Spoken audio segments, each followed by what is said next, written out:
Champions cup 2024 में जो अब तक की सूरत हाल है, आज एक अहम मैच खेला जा रहा है मारखोर और स्टालियंस के दरमियान, जो कि दर हकीकत बाबर आजम और मोहम्मद रिजवान के दरमियान एक जंग है। और इसके अलावा अब तक जो 3 मैचेस खेले गए हैं उनमें जो सूरत हाल रही है वो अजीब व गरीब रही है। जो टीम पहले बैटिंग कर रही है, एक तो वो बड़ा स्कोर बोर्ड पर सजाने में कामयाब हो रही है, और जो ताक़ुब करने वाली टीम है वो करीब तर नहीं पहुंच पा रही है। अगर हम पहले मैच की बात करें जो कि मारखोर और पैंथर के दरमियान खेला गया, उसमें मारखोर ने 347 रन्स किए और उसके जवाब में पैंथर्स की टीम सिर्फ 187 रन्स कर सकी और 160 रन्स के बड़े मार्जिन से मारखोर्स ने कामयाबी हासिल की। उसके बाद जो अगला मैच था उसमें स्टालियंस ने पहले बैटिंग की और 336 रन्स किए 5 विकेटों के नुकसान पर, और उसके जवाब में लायंस की टीम 203 रन कर सकी, यानी कि 133 रन के मार्जिन से स्टालियंस को फतह मिली। उसके बाद जो अगला मैच था उसमें पैंथर्स ने पहले बैटिंग की और 328 रन किए, तमाम विकेटें उनकी गिर गईं, लेकिन इसके बावजूद वो 50 रन से कामयाबी हासिल करने में कामयाब रही, क्योंकि डॉल्फिन्स की टीम 278 रन कर सकी।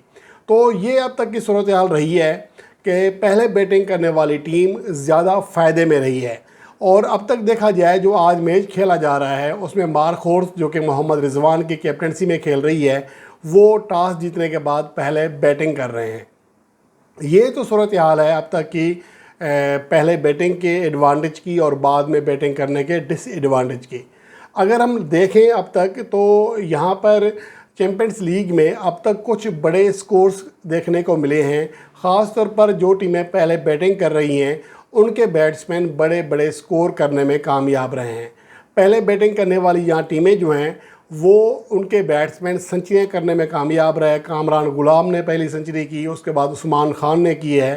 तो ओवरऑल जो पहले बैटिंग कर रही हैं टीमें, ना सिर्फ उनके जो बैटर्स हैं वो ज़्यादा रन्स कर रहे हैं बल्कि ज़्यादा कामयाब हो रहे हैं, और जो बॉलर्स हैं वो बाद में जो बॉलिंग होती है उसमें उनको एडवांटेज मिल रहा है। हालांकि ड्यू का फैक्टर भी नहीं है, ऐसी सूरत हाल भी नहीं है, लेकिन टॉस जीतने वाली टीम यहाँ पर गो के पहले बॉलिंग कर रही थी, लेकिन अब टॉस जीतने के बाद हर टीम पहले बैटिंग करने को तरजीह देगी। ये तो है चैंपियंस कप की सूरत हाल। इसमें अगर अब तक देखें तो कुछ बैट्समैनों ने इंतहाई ज़्यादा शानदार खेल पेश किया है, जिनमें उस्मान खान 2 इनिंग्स में 119 रन बनाकर टॉप स्कोरर हैं। कामरान गुलाम 115 रन की एक इनिंग्स खेली है, दूसरे टॉप स्कोरर हैं। अमाद बट ने 83 रन किए हुए हैं, इमाम उल हक ने 78, बाबर आजम ने 76। तो अभी टूर्नामेंट का आगाज़ है, तो अब आने वाले जो मैचेस हैं उसमें हमें अंदाज़ा हो सकेगा कि कौन से प्लेयर्स ज़्यादा बेहतर परफॉर्मेंस देते हैं और किन प्लेयर्स को आइंदा आने वाली जो पाकिस्तान का दौर ऑस्ट्रेलिया है, जो आइंदा आने वाली वाइट सीरीज़ हैं वाइट बॉल की, तो उसमें किन किन प्लेयर्स को मौका दिया जा सकता है। अब तक जो सूरत हाल है उसमें मुझे लगता है कि मासवाए अब्दुल समद की जो एक्स्ट्रा ऑर्डिनरी इनिंग्स थी, और अब तक वो सबसे ज़्यादा स्ट्राइक रेट से बैटिंग करने वाले खिलाड़ी भी हैं, उनके अलावा फ़िलहाल कोई एक्स्ट्रा ऑर्डिनरी बैटिंग देखने को नहीं मिली है। और शाहनवाज़ धानी जो शॉर्ट पिच बॉल कराते हैं, अब तक वो वाहिद बॉलर हैं जिन्होंने 3 रन फ़ी ओवर से भी कम इकोनॉमी रेट के साथ रन दिए हैं, लेकिन अभी उनके ज़्यादा मैचेस नहीं हुए हैं। आगे देखना ये होगा कि शाहनवाज़ धानी कैसी परफॉर्मेंस देते हैं। अगर उनकी कारकर्दगी में तसलसल रहता है तो फिर आने वाले मैचेस में या आने वाले दिनों में शायद उनके लिए दोबारा पाकिस्तान टीम में जगह बनाने का उन्हें मौका मिल सके। इसके अलावा उस्मान खान का सेंचुरी करना, कामरान गुलाम का सेंचुरी करना खुश आइंद है, लेकिन अहम चीज़ ये है कि चैंपियंस कप के जो आने वाले मैचेस हैं, क्या उनमें ये दोनों खिलाड़ी अपनी फॉर्म बरकरार रख सकेंगे। अगर वो ऐसा करने में कामयाब हो गए तो इन दोनों प्लेयर्स को चांस मिल सकता है। इस चैंपियंस कप की अहमियत इसलिए ज़्यादा है कि पाकिस्तान क्रिकेट बोर्ड पूरी तरह फोकस किए हुए है कि कुछ खिलाड़ी यहाँ पर जो परफॉर्मेंस दें, क्योंकि इसको कहा जा रहा है कि ये मिनी PSL है, या यूँ कहें कि हमारे डोमेस्टिक क्रिकेट का निचोड़ है।